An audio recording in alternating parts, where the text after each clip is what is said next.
Morning to all of you मेरे प्यारे साथी। मैं अजीत पाल आपके अपने यूट्यूब चैनल उसका क्लासेस में स्वागत करता हूँ।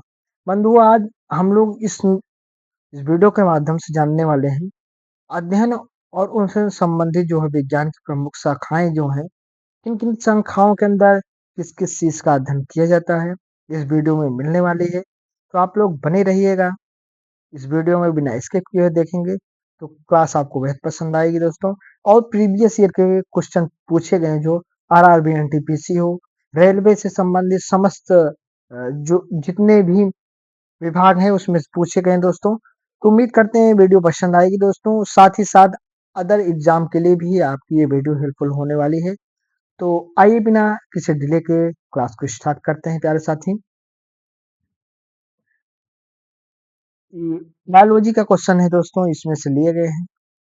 पहला है दोस्तों, यहाँ से देखे तो पहला कह रहा है जीव विज्ञान की कौन सी शाखा जो वंशानुक्रम पैटर्न के मध्यम माध्यम पर केंद्रित है दोस्तों। तो विकासीय जीव विज्ञान, मानव शास्त्र, अनुवांशिकी, जैव प्रौद्योगिकी। ठीक है, तो जीव विज्ञान की कौन सी शाखा जो है वंशानुक्रम पैटर्न के माध्यम पर केंद्रित है। तो पहला का जो है राइट आंसर है दोस्तों, क्या है, सी, अनुवांशिकी। आरआरबी ग्रुप डी में पूछा गया क्वेश्चन है दोस्तों, सिर्फ थर्ड में आया है। 23/8/2022 का क्वेश्चन है, देख सकते हैं आप लोग यहाँ पे। आइए देखते हैं इसकी व्याख्या दोस्तों। अनुवांशिकी जीव विज्ञान की वह शाखा है जो वंशाणु पैटर्न के अध्ययन पर केंद्रित है दोस्तों। अनुवांशिकी के जनक की बात करेंगे तो गेगर जॉन मेंडल है। इन्होंने मटर के दाने पर जो है अपना प्रयोग किया था दोस्तों। अनुवांशिकी शब्द का प्रयोग बेटसन द्वारा 1906 में किया गया था। इसके द्वारा बेटसन द्वारा प्रत्येक जीव में बहुत से ऐसे गुण हैं जो पीढ़ी दर पीढ़ी माता पिता से उनकी संतानों में संचारित होते हैं। इसी को अनुवांशिक कहते हैं। इस मूल गुणों को संभरण अनुवांशिकता कहते हैं, जो पीढ़ी दर पीढ़ी एक बच्चों में उनके माता पिता से संतानों में आते ही रहते हैं। ऐसे जो गुण हैं दोस्तों, वही आपके अनुवांशिकता है। इसी कारण प्रत्येक जीव के गुण अपने माता पिता के समान होते हैं।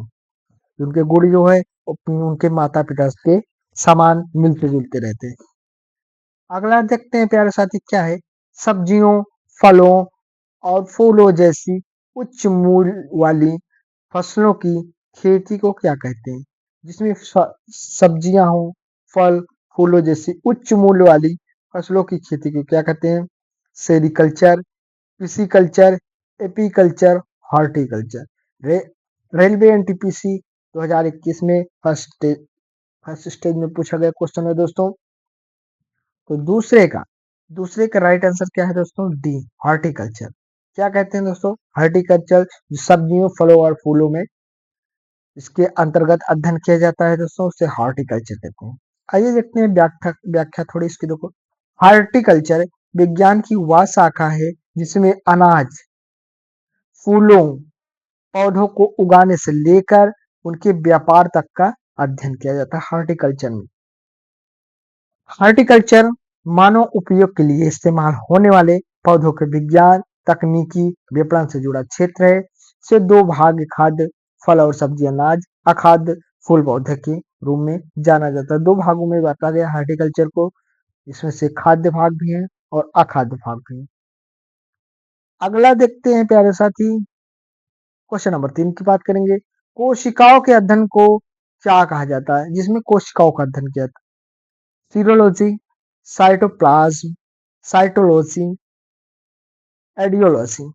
आरआरबी एनटीपीसी 2021 में सिर्फ सेकंड में स्टेज फर्स्ट में क्वेश्चन पूछा गया क्वेश्चन है दोस्तों।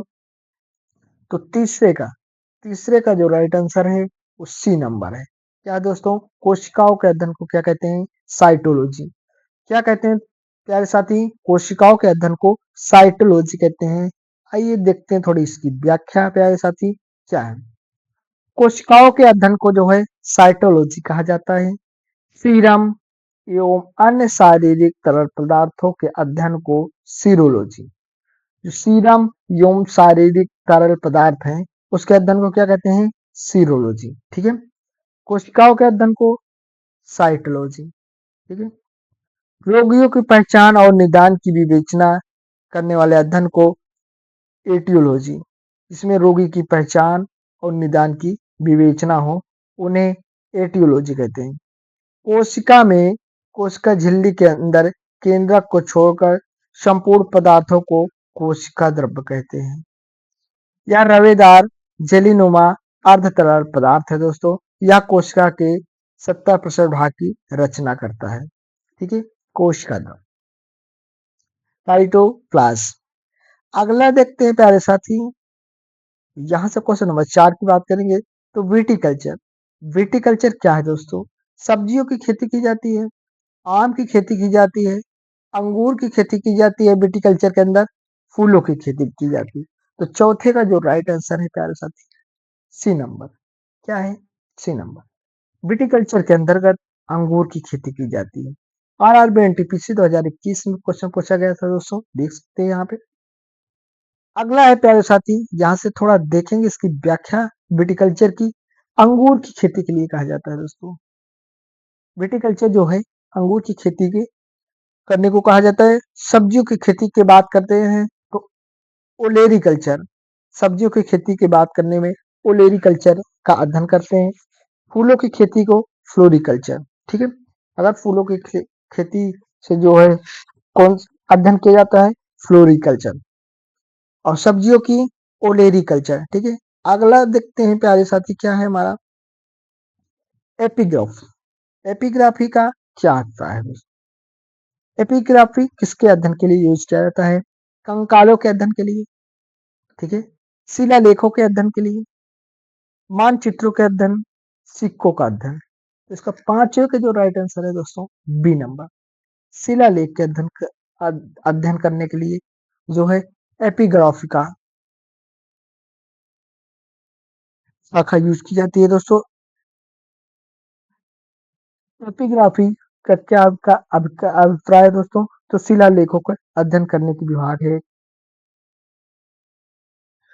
देखो, ऑस्टियोलॉजी, ऑस्टियोलॉजी की बात करेंगे तो कंकाल अध्ययन। क्या प्यारे साथी? कंकाल अध्ययन, ठीक है। एपिग्राफी की बात करें, शिलालेखों के अध्ययन। अभी यहाँ पे देख सकते हैं यही क्वेश्चन पूछा गया था, सॉरी, एपिग्राफी, ठीक है। एपिग्राफी क्या आंसर है? राइट आंसर है शिलालेख, ठीक है। यहाँ है आपका ऑस्टियोलॉजी, कंकालों का अध्ययन। एपिग्राफी, शिलालेखों का अध्ययन। कार्टोग्राफी, कार्टोग्राफी किसका यूज होता है दोस्तों? मानचित्रों का अध्ययन करने के लिए कार्टोग्राफी का यूज। न्यूमे न्यूमिस्मेटिक के अंतर्गत सिक्कों का अध्ययन किया जाता है। क्या है? न्यूमिस्मेटिक के अंतर्गत जो है सिक्कों का अध्ययन किया जाता है। इसको आप लोग नोट डाउन कर लेंगे दोस्तों, इंपॉर्टेंट है ये सभी शाखाएं जो हैं, ठीक है। अगला है प्यारे साथी क्वेश्चन नंबर 5। पक्षियों के अध्ययन को क्या कहते हैं दोस्तों? हार्पेटोलॉजी, आप ऑप्थेल्मोलॉजी, एंथ्रोपोलॉजी, अनिर्थोलॉजी। तो यहाँ से देख सकते हैं 5 का जो राइट आंसर है दोस्तों, 5 का राइट आंसर है, सॉरी, 6 नंबर का राइट आंसर है डी नंबर, अनिर्थोलॉजी। पक्षियों के अध्ययन को जो क्या कहता है दोस्तों? अनिर्थोलॉजी, ठीक है। रेलिवेंटी पीछे 2021 में क्वेश्चन आया था दोस्तों, 18 तारीख को, स्टेज फर्स्ट में, शिफ्ट 1 में, ठीक है। तो इसका राइट आंसर दोस्तों क्या है? अनिर्थोलॉजी। पक्षियों के अध्ययन को क्या कहते हैं? अनिर्थोलॉजी। अगला है प्यारे साथी, देखिए यहाँ पे अनिर्थोलॉजी जो है पक्षियों का अध्ययन किया जाता है इसकी इस शाखा के माध्यम से। हार्पेटोलॉजी की बात करेंगे, उभयचर एवं सरीसृपों का अध्ययन किया जाता है। ऑप्थेल्मोलॉजी, आंखों का चिकित्सीय अध्ययन इस शाखा के अंतर्गत किया जाता है। एंथ्रोपोलॉजी, मानव के क्रमिक विकास का अध्ययन किया जाता है। इसको आप लोग नोट डाउन करेंगे, इंपॉर्टेंट है। किस शाखा के अंदर युग विज्ञान की किसका अध्ययन किया जाता है? ये आप लोग देख सकते हैं यहाँ, अनिर्थोलॉजी पक्षियों का विज्ञान, हार्पेटोलॉजी उभयचर एवं सरीसृपों का अध्ययन, ऑप्थेल्मोलॉजी आंखों का चिकित्सीय अध्ययन, एंथ्रोपोलॉजी मानव के क्रमिक विकास का अध्ययन। अगला देखते हैं प्यारे साथी, सेरिकल्चर। सेरिकल्चर भाई किससे संबंधित है? मछली पालन से, रेशम के कीट से, पक्षी पालन से या मधुमक्खी पालन से। ठीक है, आरआरबी एनटीपीसी 2020 में क्वेश्चन आया था प्यारे साथी। तो 6 का सॉरी यहाँ 8 का राइट आंसर है रेशम का खेती। रेशम की खेती करने के लिए जो है सेरिकल्चर का शाखा का अध्ययन करते हैं रेशम के कीट की खेती के लिए। अगला है प्यारे साथी, देखते हैं इसकी व्याख्या थोड़ा देखेंगे क्वेश्चन नंबर 8 की। तो सेरिकल्चर जो है रेशम कीट पालन के लिए। ठीक है, पिस्सीकल्चर की बात करेंगे तो मत्स्य पालन, मछली पालन के लिए। पिस्सीकल्चर किसका अध्ययन किया जाता है दोस्तों? मछली पालन के लिए। सेरिकल्चर रेशम कीट के लिए। एपीकल्चर की बात करेंगे तो मधुमक्खी पालन। एपीकल्चर क्या है? मधुमक्खी पालन का अध्ययन के एपीकल्चर शाखा के माध्यम से मधुमक्खी पालन का अध्ययन किया जाता है। एपीकल्चर पक्षी पालन, इसको आप लोग नोट डाउन करेंगे, इंपॉर्टेंट है दोस्तों। अगला है प्यारे साथी 10 नंबर क्वेश्चन है, निम्नलिखित में कौन सा शब्द पशु व्यवहार के जैविक अध्ययन का सबसे अच्छा वर्णन है? पशु व्यवहार के जैविक अध्ययन का सबसे अच्छा वर्णन। Radiology, aetiology, ethnology, entomology, ethology. ठीक है, तो इसमें राइट आंसर दोस्तों क्या है 10 का? 10 का जो राइट आंसर है दोस्तों डी नंबर। क्या है प्यारे साथी? D number. ठीक है, 10 का जो राइट आंसर है डी नंबर है आपका ये इथोलॉजी। क्या है प्यारे साथी? इथोलॉजी, जो पशु व्यवहार के जैविक अध्ययन का सबसे अच्छा वर्णन करता है। अगला देखते हैं प्यारे साथी क्या है, एटियोलॉजी की बात करेंगे तो रोगों के कारणों का अध्ययन करता है दोस्तों। इस शाखा के अंदर क्या किया जाता है? रोगों के कारणों का अध्ययन एटियोलॉजी के। एंटोमोलॉजी कीटों का अध्ययन, एंटोमोलॉजी कीटों का अध्ययन। एथोलॉजी पशु व्यवहार का जैविक अध्ययन। ठीक है, एथनोलॉजी मानव जाति विज्ञान, इसका अंतर्गत इसके अंतर्गत इस शाखा के अंतर्गत इन सभी का अध्ययन किया जाता है, नोट डाउन करेंगे। अगला है हिमाटोलॉजी। हिमाटोलॉजी जो है हिमाटोलॉजी शाखा के अंतर्गत किसका अध्ययन किया जाता है दोस्तों? पौधे की प्रजनन प्रणाली का, रक्त का, जानवरों के खान पान की आदत का, हड्डियों का। आरआरबी जेई में क्वेश्चन पूछा गया था 2014 में आया था दोस्तों। तो हिमेटोलॉजी की बात करेंगे प्यारे साथी तो 11 का B number is the right answer. क्या है दोस्तों? रक्त। ठीक है, हिमेटोलॉजी के अध्ययन का हिमेटोलॉजी शाखा जो है वो रक्त के अध्ययन के लिए जानी जाती है। ठीक है, देखते हैं व्याख्या थोड़ा इसका हम दोस्तों। तो हिमेटोलॉजी जो है रक्त के अध्ययन से संबंधित है दोस्तों। डेंड्रोलॉजी, डेंड्रोलॉजी वृक्षों एवं झाड़ियों का अध्ययन इसके अंदर इस शाखा के अंतर्गत किया जाता है। टिश्यू कल्चर कृत्रिम माध्यम से उत्तकों का संवर्धन। ठीक है, वायरोलॉजी विषाणु का अध्ययन, वायरोलॉजी विषाणु का अध्ययन। ये सभी इंपॉर्टेंट है, इसको नोट डाउन करेंगे आप लोग। ठीक है, अगला देखते हैं प्यारे साथी, इसको हम रिपीट कर देते हैं दोस्तों। तो यहाँ से देखेंगे तो ये आपका है हिमेटोलॉजी। क्या है प्यारे साथी? हिमेटोलॉजी जो है वो आपका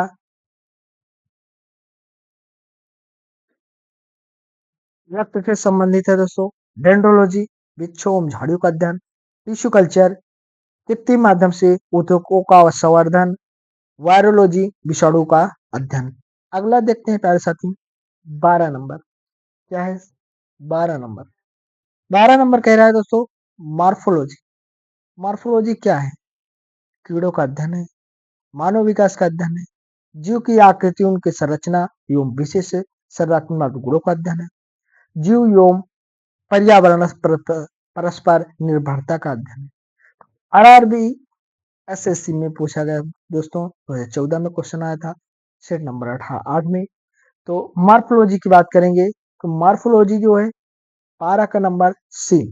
ठीक है, जीव की आकृति उनकी संरचना एवं विशेष संरचनात्मक गुणों का अध्ययन जो है मार्फोलॉजी शाखा के अंतर्गत किया जाता है। थोड़ा व्याख्या देखेंगे इसका दोस्तों 12 का। आकार की मार्फोलॉजी जो विज्ञान की एक शाखा है इसके अंतर्गत किसी जीव की आकृति, उनकी संरचना और विशिष्ट संरचनात्मक गुणों का अध्ययन किया जाता है। आर्कोलॉजी, मार्फोलॉजी, ठीक है। इसको हिंदी में आकार की भी कहते हैं। अगला है 13 नंबर, निम्नलिखित में से किसमें मनुष्य का अध्ययन किया जाता है? किस शाखा के अंतर्गत मनुष्यों का अध्ययन किया जाता है दोस्तों? Archaeology, archaeozoology, archaeology, anthropology, andrology. NTPC 2016 में क्वेश्चन आया था दोस्तों, आरआरबी एनटीपीसी में। तो 13 नंबर जो है इसका राइट आंसर दोस्तों क्या है? 13 नंबर का राइट आंसर सी है। क्या है? एंथ्रोपोलॉजी। ठीक है दोस्तों, क्या है? एंथ्रोपोलॉजी जो है इसके अंतर्गत मनुष्य का अध्ययन किया जाता है। अगला देखते हैं प्यारे साथी, व्याख्या देंगे। एंथ्रोपोलॉजी, एंथ्रोपोलॉजी की बात करेंगे, मानव के विकास, रीति रिवाज, ठीक है, इतिहास, परंपराओं से संबंधित विषयों का अध्ययन जो है एंथ्रोपोलॉजी के माध्यम से किया जाता है। आर्कियोलॉजी की बात करेंगे तो पुरातत्व संबंधी विज्ञान की शाखा है। एको एक्टोलॉजी, मछलियों का अध्ययन, ठीक है। एंड्रोलॉजी की बात करेंगे तो पुरुष स्वास्थ्य से संबंधित, मुख्यतः प्रजनन, स्वास्थ्य, मूत्र संबंधी चिकित्सा विज्ञान की शाखा है एंड्रोलॉजी, एंड्रोलॉजी, ठीक है। इसको नोट डाउन करेंगे आप लोग, यहाँ से लिख देंगे किस शाखा के अंदर किसका अध्ययन किया जाता है, इंपॉर्टेंट है। यहाँ से देखें प्यारे साथी, जंतु विज्ञान की किस शाखा का मानव जाति के समाज शास्त्र के अध्ययन से गहरा संबंध है। क्वेश्चन कह रहा है जंतु विज्ञान की किस शाखा का मानव जाति के समाज शास्त्र के अध्ययन से गहरा संबंध है? Embryology, geography, physiology, anthropology. RRB JE 2019 में क्वेश्चन पूछा गया था। 14 का जो राइट आंसर है दोस्तों वो डी नंबर है। क्या है? एंथ्रोपोलॉजी।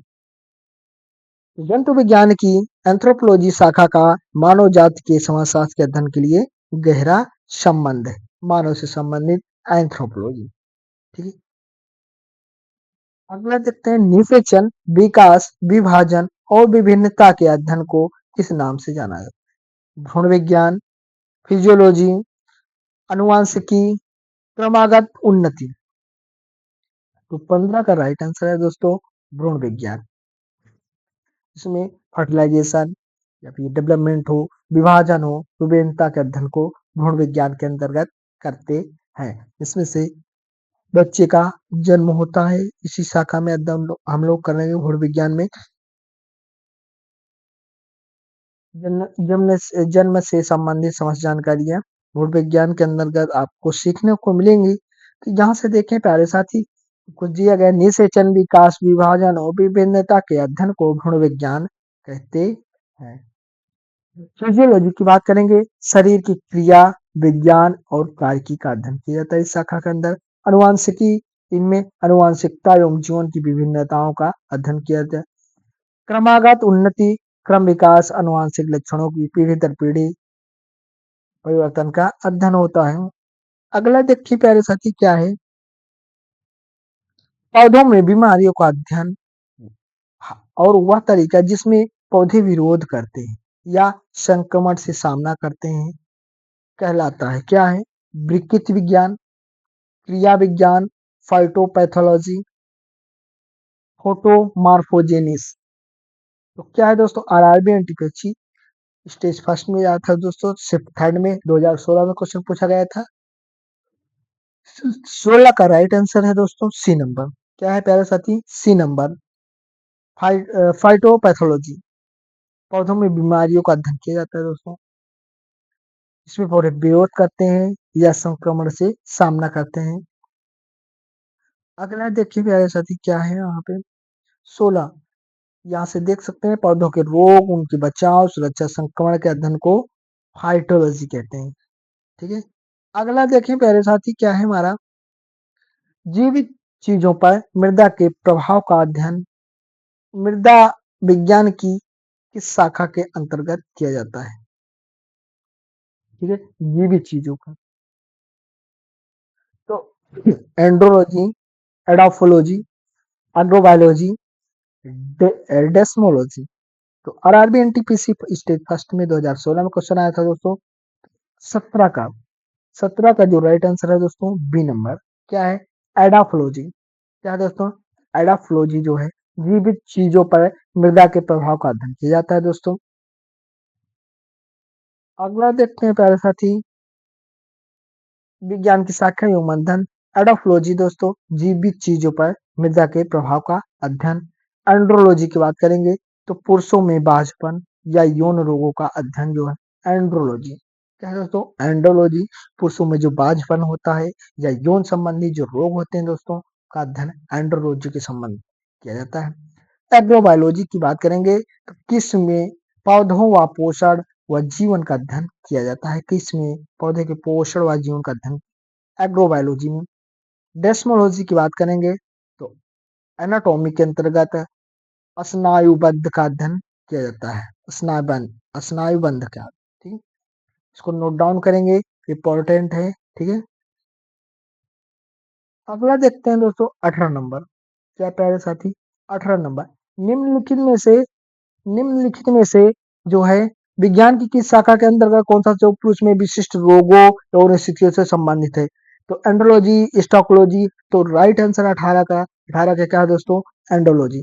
ठीक है, अगला देखते हैं प्यारे साथी क्या है 18 नंबर का। एंड्रोलॉजी पुरुषों में बाजपानी यौन। बायो इकोलॉजी प्रकृति वार में रहने वाले जीवों के बीच अंतर संबंध का अध्ययन है। एस्ट्रोलॉजी फ्रेसिक का अध्ययन। डेस्मोलॉजी शरीर की संरचना। अगला देखते हैं प्यारे साथी क्या है हमारा, यहाँ से देखें तो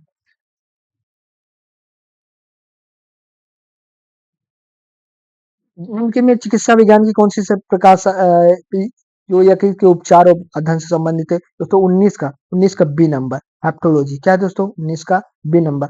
अगला देखते हैं प्यारे साथी क्या है, जीवों के वर्गीकरण से संबंधित है, जीव विज्ञान की शाखा को करते हैं दोस्तों 20 20 का जो राइट आंसर है दोस्तों वर्गीकरण विज्ञान।